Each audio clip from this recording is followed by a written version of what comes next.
Welcome back, students. We will be continuing our B.Ed lecture series. We hope you are doing well. Today we will begin with some new important topics. Before moving on, those who are new to this channel, please subscribe. Do enable all notifications. Watch the video till the end. Don't forget to appreciate us by clicking the like button.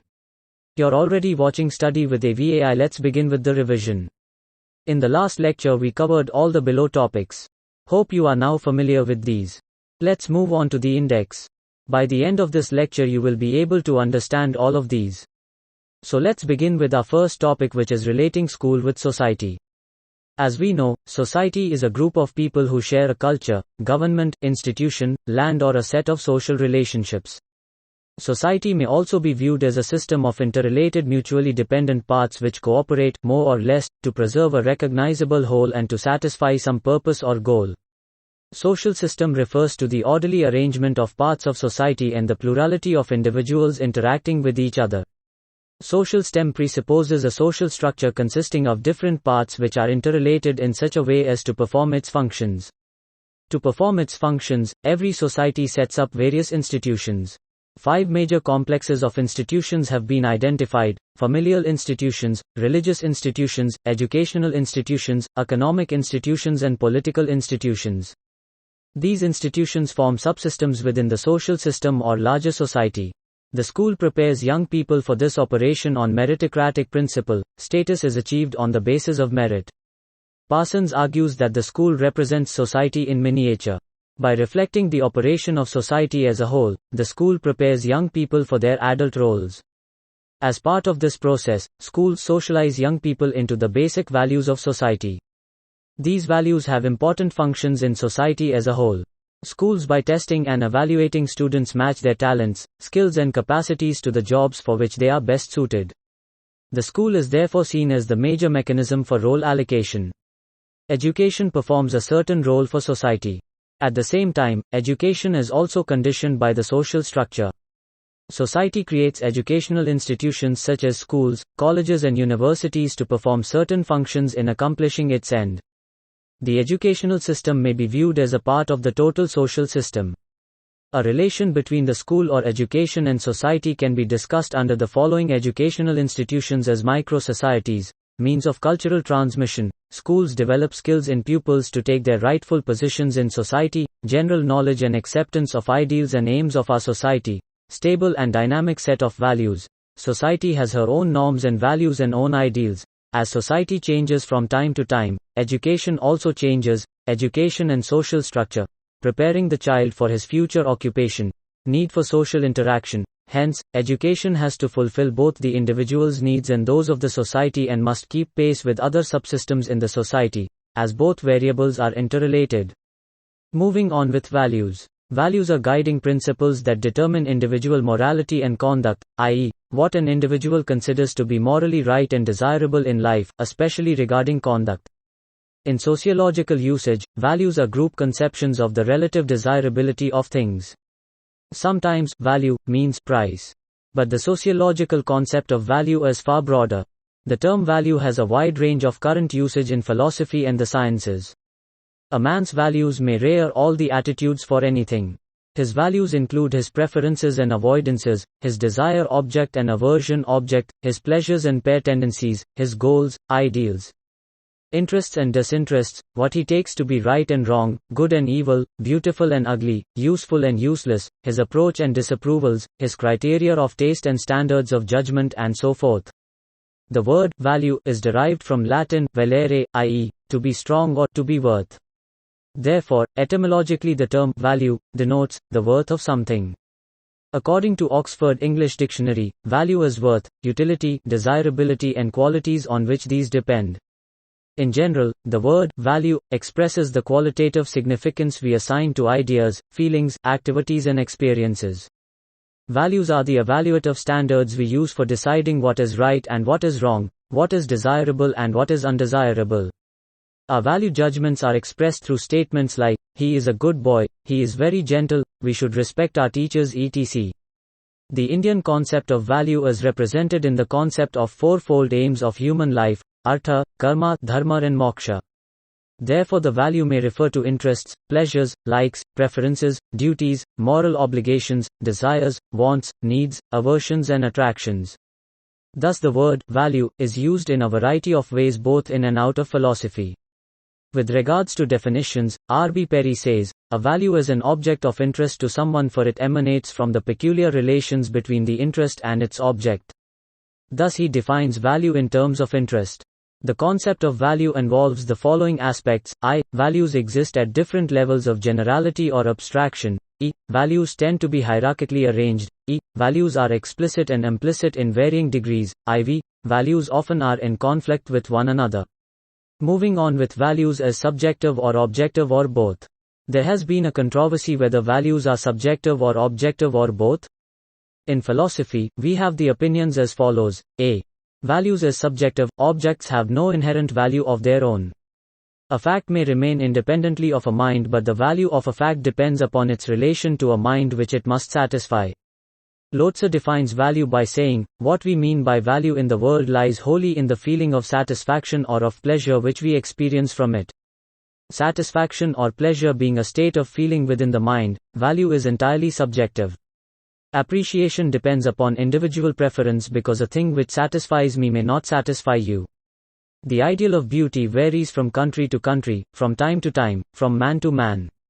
2. Values as objective. Objective thinkers, realists, argue that value is inherent in objects itself. Value is not identical with satisfaction or pleasurable feeling as Lotze holds. Feeling of satisfaction is only an index of value and the value is such. The object has value and so it gives us satisfaction. Our taste or appreciation differs, but there is something intrinsic to the nature of the object that forces us to say that it is beautiful or good. When we say that the rainbow is beautiful, the judgment does not depend on our sweet will. There is something in the rainbow which compels us to judge in that way. Hence, value is objective. 3. Values, as both subjective and objective. Philosophers differ in their opinions on the extent to which value is objective or subjective in a particular object. Some philosophers attempt a synthesis between the two extreme opinions. The ideals or values, truth, beauty and goodness exist in objects as well as human minds. We can judge a fact as true or beautiful or good because these values are in fact. Values of things are the functions of two variables: environmental, objective, and organic, subjective. Value judgments are, in a sense, factual judgments describing qualities that are valued. Moving on with relation or difference between fact and value. A fact can be regarded as what really exists in nature. But value is connected with the appraisal of worth of the object. Positive sciences deal with facts. On the other hand, normative sciences deal with values. Generally, we find the distinction between judgments of facts and judgments of value. A judgment of fact concerns itself with the description of fact of an experience, and such description may be either true or false. Egg. This rose is red. On the other hand, a judgment of values tries to appraise the worth on value of an object, e.g., the rainbow is beautiful. Judgment of facts is descriptive based on perception or inference. But judgment of values are evaluative, appreciative. They refer to the norms, ideals, standards or patterns with the help of value predicates like good, bad, right, wrong, beautiful, ugly, etc. We express our approval, disapproval, liking or disliking of some facts. Thus, judgment of facts merely describe the nature of object or facts. On the other hand, judgment of values do not merely describe the object, but also appraise the worth of the object.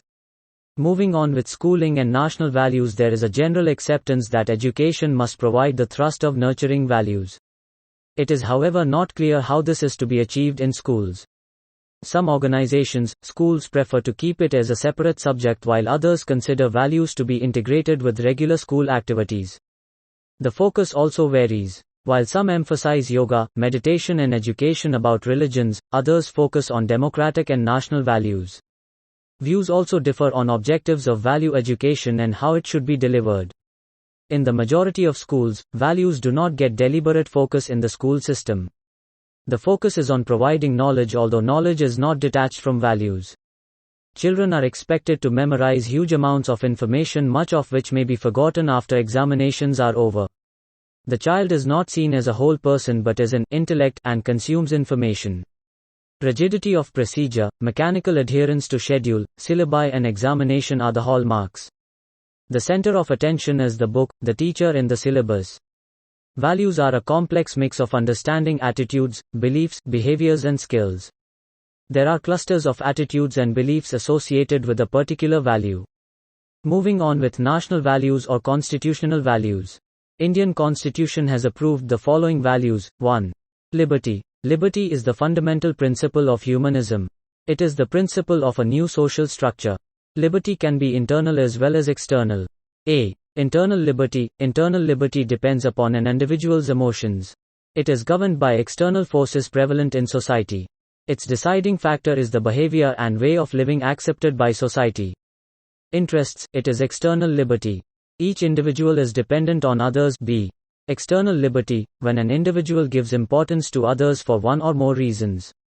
Liberty has to be assured to every member of all the communities, because ideals of democracy cannot be attained without the presence of certain minimal rights which are essential for a free and civilized existence of individuals. 2. Equality, it is a significant national or constitutional value as any other. The Constitution ensures equality of status and opportunity to every citizen for the development of the best in him, her. As a human being, everybody has a dignified self, and to ensure its full enjoyment, inequality in any form present in our country and society has been prohibited. 3. Fraternity. The Constitution of the country has emphasized to promote the value of fraternity that stands for the spirit of common brotherhood among all the people of India. In the absence of fraternity, a plural society like India stands divided. Therefore, to give meaning to all the ideals like liberty, justice, equality, it lays great emphasis on fraternity. Fraternity can be realized by abolishing all communal, local discriminatory feelings which stay in the way of unity of India. 4. Justice. At times you may realize this: living in a democratic system alone does not ensure justice to citizens in all its totality. Even now we find a number of cases where not only the social and economic justice but also the political justice is denied. Hence, constitution makers have included social, economic and political justice as constitutional or national values. By doing so, they have stressed that the political freedom granted to Indian citizens has to be instrumental in the creation of a new social order, based on social economic justice. Justice must be availed to every citizen. 5. Secularism. We all feel pleasure when anyone says that India is home to almost all major religions in the world. In this context, secularism is seen as a great constitutional value. Secularism implies that our country is not guided by any one religion or any religious considerations. However, the Indian state is not against religions, it allows all its citizens to preach and practice any religion of its own. Constitution strictly prohibits any discrimination on the religion of ground. 6. Democracy. The preamble reflects democracy as a value. As a form of government, it derives its authority from the will of the people. The people elect the rulers of the country and the elected representatives remain accountable to the people. The people of India elect them to be the part of the government at different levels by a system of universal adult franchise, popularly known as one man one vote. Democracy contributes to stability, continuous progress in the society, and it secures peaceful political change. It allows dissent and encourages tolerance. And more importantly, it is based on the principles of rule of law, independence of judiciary, free and fair elections and freedom of the press. 7. Socialism. Social and economic inequalities have been inherent in the Indian traditional society. This is why socialism has been made a constitutional value aimed at promoting social change and transformation to end all forms of inequalities. Our constitution directs the governments and the people to ensure a planned and coordinated social development in all fields. It directs to prevent concentration of wealth and power in a few hands. The Constitution has specific provisions that deal with inequalities. 8. Sovereignty. India is a sovereign socialist secular democratic republic. Being sovereign means having complete political freedom and being the supreme authority. It implies that India is internally all-powerful and externally free. It is free to determine for itself without any external interference, either by any country or individual, and nobody's there within to challenge its authority. This feature of sovereignty gives us the dignity of existence as a nation in the international community. Constitutional authorities and organs of government derive their power only from the people. 9. Fundamental duties. Our Constitution prescribes some duties to be performed by the citizens. It is true that these duties are not enforceable in the court of law like the fundamental rights are, but these duties are to be performed by citizens. Fundamental duties still have greater importance because they reflect certain basic values like patriotism, nationalism, humanism, environmentalism, harmonious living, gender equality, scientific temper and inquiry. 10. International peace and just international order. The value of international peace and a just international order, though not included in the preamble, is reflected in other provisions of the Constitution.